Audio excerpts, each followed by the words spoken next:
Today we're going to be starting the install for the Megasquirt, and it's basically just the physical install portion of it. And so really there's about only 4 things you need to do. Number 1 is mounting the Megasquirt, figuring out where to put that. And depending on your year of car, you'll be taking out your existing ECU and connecting to that harness. And it's in a different location depending on the year. And then number 2, you're going to be plumbing the vacuum line to the map sensor. Number 3, we're going to be plugging in our air intake temperature sensor because it needs that. And then number 4, there's a couple other wiring things that we may have to wrap up. For example, depending on your year of car, you may need to add an additional bit of wiring to get your TAC tachometer working and wire in your wideband, which you should have. If you're going to be doing Megasquirt, then you should already have a wideband installed. So, let's get started. Okay, so on the 9495, the ECU, and I've taken out this carpet tech right here, but the ECU is conveniently located right here behind the seat. And the bracket is obscured a little bit by, well, 2 of the bolts are obscured by this trim piece. I could get in there probably with a wrench, but I think I'm just going to loosen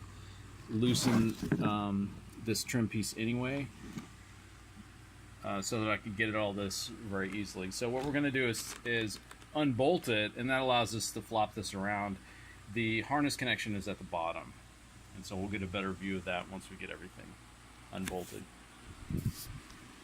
Now, the other thing you're going to want to take out is this trim piece along the bottom in black, along the side of the car, because you're going to be routing your map sensor vacuum hose underneath here. So you're going to go through underneath there, underneath the carpet, basically pull up the carpet, and it's going to go underneath there, so it's nice and tidy and connect into your Megasquirt. Now I plan on mounting the Megasquirt actually back here as well somewhere. You could potentially go under the seat. The only problem with that is if you happen to have any leaks in your roof or something like that, that's where water's going to pool, so it might destroy your new ECU. Whereas here on the back, you will have a little bit of a chance to prevent any kind of water damage. So, because it'll mostly run down the bulkhead as opposed to over the ECU and just floating, you know, in there. So let's do that. All right, once those nuts are free, then this is going to flop around freely, and you can see the connector there at the bottom. And you can push in on the back side, and then maybe with a small screwdriver, you want to leverage carefully out on the connector so the screwdriver is going against the plastic, not anywhere near the wires. So that should help you get it out safely without pulling on the wires. Now, of course, before you start messing with the wires, make sure, and I forgot until just now, make sure to disconnect your negative battery. So make sure that's out of there, and you should be ready to go. So basically, you got a test plugged in. You can see how the connectors connect to the large connector with the center one, which I'm not using yet, but it's available for use later. And man, these DB37 connectors are ginormous. They're really annoying. So you definitely have room in terms of clearance with the seat to fit this, even though this is a bit thicker, quite a bit thicker than the original. Here's the original. And it definitely fits, but with these harnesses, the most convenient location is actually to make it fit.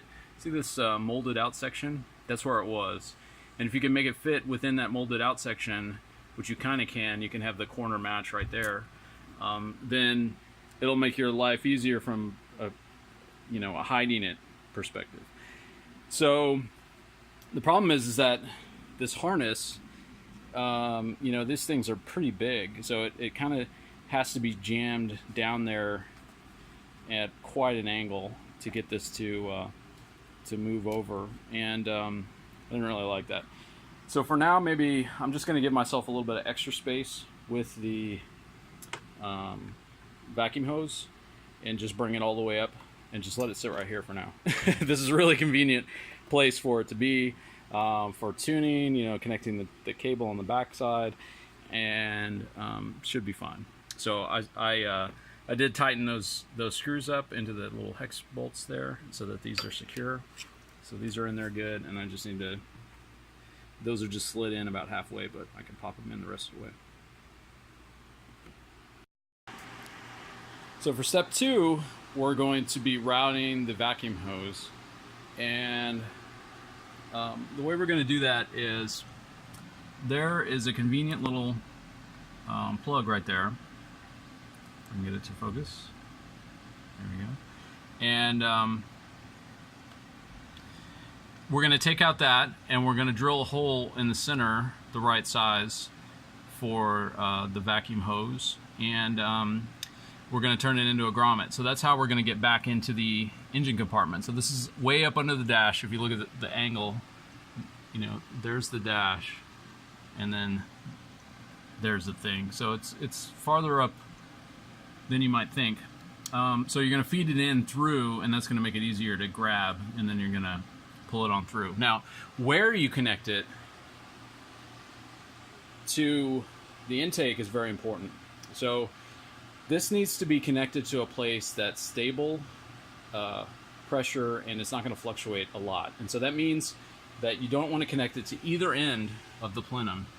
So the best place is recommended through trial and error, you know, over the years, is the recommended place is right off of the vacuum line that's going to the fuel pressure regulator, which is on the back of the rail. Obviously the rail is right down there underneath those bolts, and this is the line that we'll tap into. So we can tap into it maybe, you know, basically right there, and then we're going to tee off of that, and it'll be a nice, it's kind of at the back of the engine bay, do a nice clean install. If you tap in up at the front, what you get is a lot of fluctuation and noise when the throttle body opens it up and, you know, and closes.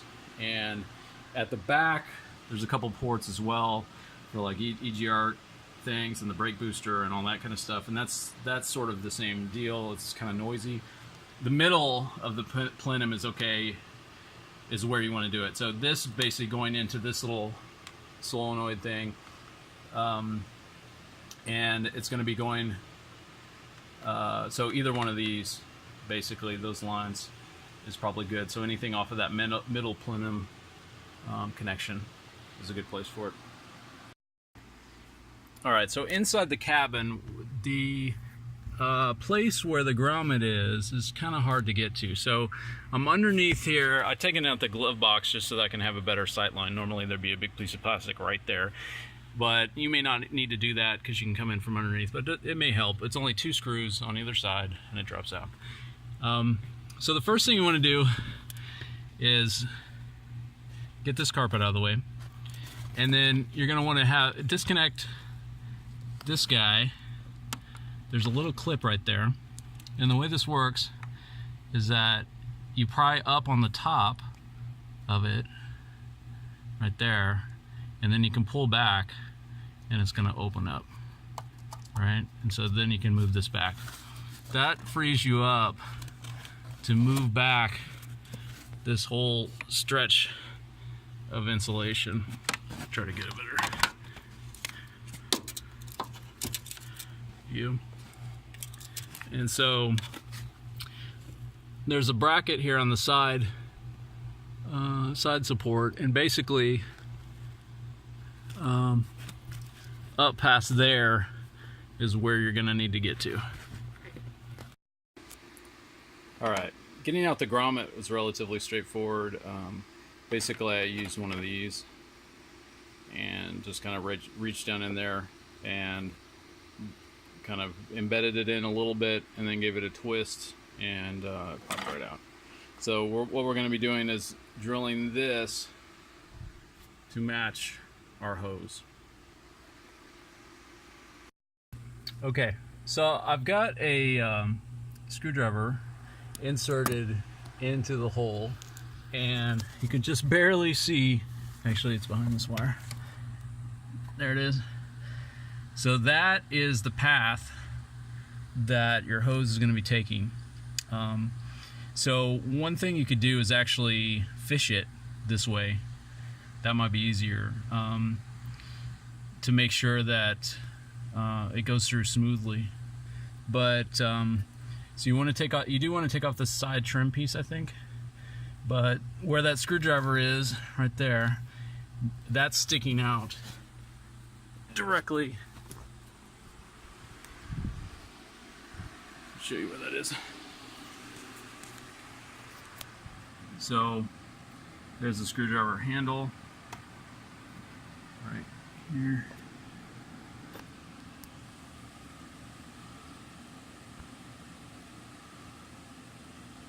Okay, so here is the screwdriver. As you can see, it's inserted into the hole. It's about a 6-inch screwdriver blade, and it's sticking out right above the interior support bracket of the car, part of the frame. And so that's how the line's going to be going, the vacuum line. Okay, I actually snaked it down from above, and that came out, oh, no problem. I just had to kind of lift and feel around it. It actually ended up more over here, and then just because I fed too much, I guess. But then it popped out basically the same place as the screwdriver blade. So we got that. We'll feed through enough. So it'll take about 6 feet, and you want to give yourself enough space so you can feed it underneath this trim and carpeting all the way back to wherever you need to. And you can loop it. It doesn't really matter how long it is because it's basically a static pressure, and the static wave of pressure is going to travel at the speed of sound. So how long it is, it doesn't matter. It's going to be fast. You'll see it instantaneously, more or less. So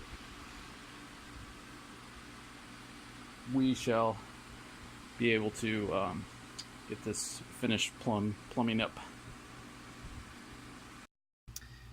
All right, so you can see that the hose came out right about the place where the screwdriver is sticking.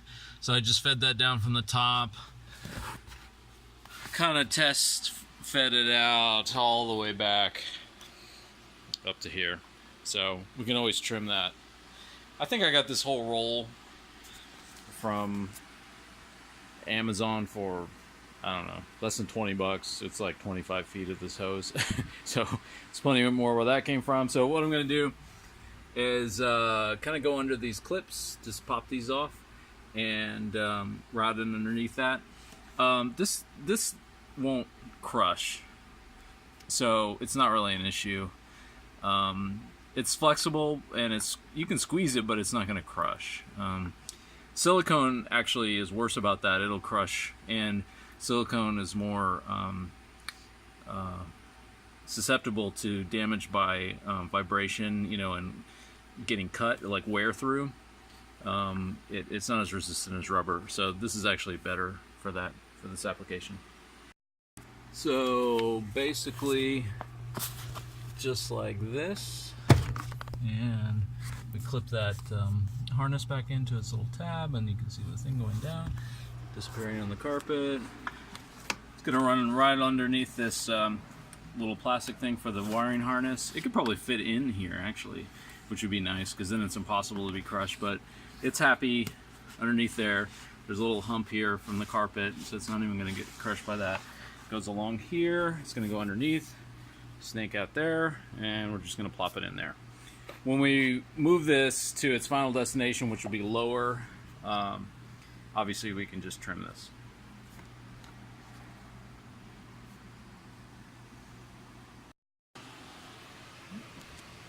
All right, and now we want to tee it into the the vacuum hose that's up in the engine compartment. So I actually replaced this one right here was a little stiff, and so actually, which is basically this one, and it was having some problems getting the T in there, and so I just replaced it. It's the same size hose, and then the original back part of it is still there, and it goes into the fuel pressure regulator. I'm going to replace that back part as well, since I can't seem to get it to slide onto the T any more than this, but the barb is in there. So, and I put it, you may notice I put a little silicone grease, just a little dab on it to make it slide on a little easier. Alright, so we got that part. So now we're going to hook up our IAT sensor, and what we're going to do is connect it into the MAF connector right here. And so we're going to pop out this little connector, and that's where we're going to insert our blades that we created from our harness. Now, what I'm going to do is, eventually I'm going to replace this whole thing, or at least this part, the box and everything like that, with the new intake. But for now, all I need is a place where it's going to be able to sense the actual air. And since I don't want to modify anything yet, what I'm going to do is just kind of throw it into the air box. I'm just going to toss it in there, and either in here, or maybe have the wires come out of here. Probably just have it in here, since there's a little gasket with the air filter. So it's just going to sit there on top of the air filter and chill. And that'll work well for now. So I may zip tie it down or something like that, but other than that, it'll just chill there until I can create a proper intake. Alright, I just tossed that in, and it's just laying there on top of the filter, and I wrapped a little electrical tape around the wires to protect it from the gasket when it's closed, but it should be fine, a seal. And I noticed that this is broken, actually. So this is not, that bolt has just been sitting in there. So this needs to go anyway, so good timing. Took off the MAF sensor plug, and we're going to be inserting the blades into these, and I'll show you which ones those are once I get them inserted. Okay, so if your car is a 94, 95, actually through 97, it should have 5 plugs like this, pins like this. So yours is, counting from the left, is with the clip on the top. It's going to be the 3rd and the 4th one. Polarity does not matter, so you can connect to either side. So that should do it for the air thing. What's going on with the wideband is, in mine, I have this connector right here. You can see it's a Spartan 2, and it comes around, and I created this little harness, and the yellow wire here actually is what gets routed into the cabin through this little grommet, which is where the power steering used to be. Just a convenient location to route that. And what we're going to do is, inside, there's plenty of wire in there. We're going to cut off a little bit of that and splice into it. Alright, so how did we end up? Yep, no bracket. I just put this thing in here, just down against the floor, and you can see the harness is just winding its way around and then over to the actual plug. This is where the ECU was originally, and it's pretty stable like that. I don't really feel the need to drill into the bulkhead or anything like that, or make anything. I think it's just fine like that. I got my this is connected up to the wideband. It's going up and around the roll bar because I'm an idiot, and I'll have to correct that later. But anyway, all that stuff is hooked up, and the benefit of this is that I can unplug this at any time, and this harness basically just sits here, and then plug in the ECU back where it went, and everything's going to work the exact same way. I'm not going to have to mess with the O2 sensor or anything, because the O2 sensor is actually wired in directly to the car sensor. The narrowband simulated output is already hooked up. So that's why I did it like that. I have to correct this wiring because I just didn't notice it. So I have to clip this and resolder it. But USB cable plugged in. It'll just hang out right here. Stick my laptop on the seat when I need to tune it, and that should do it. So everything's basically installed now, but do not try to turn on the car yet because we haven't loaded the firmware. And before we load the firmware, there is a few additional little things you need to do. And so we'll be covering that in our next video. So stay tuned for the basic setup of the Megasquirt itself and some initial tuning. And we may have couple more videos about the tuning aspect of it, but the next video will definitely cover all the things you need to get your car started. So as always, thanks again for watching. Please, if you've enjoyed this series, click the like button. It helps me out. Click subscribe if you're interested in this content, and we're gonna be sure to have more videos coming out in the future. Thanks a lot.